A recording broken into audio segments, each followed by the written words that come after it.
no termostato, depois vai para o motor. Imagine que o fio, a eletricidade como se fosse uma água e o fio fosse um cano. Aí aqui a água vem, vai direto e vai no motor, ou seja, a água vem lá da tomada, passa aqui dentro e vai direto dentro do motor. O termostato seria o que? Seria uma espécie de registro. É como se você colocasse um registro aqui. Então aí você fecha o registro, vai passar menos água, não vai? Então aí o motor vai funcionar mais lento. Mais ou menos assim, seria mais ou menos essa ideia. Então o termostato funciona dessa forma. Gelou lá o arame com um pedacinho de alumínio, um arame que tem na ponta dele, que tem mercúrio lá dentro, um gás.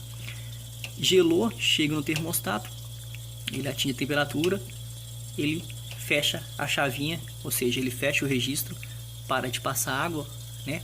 Para de passar energia, e a geladeira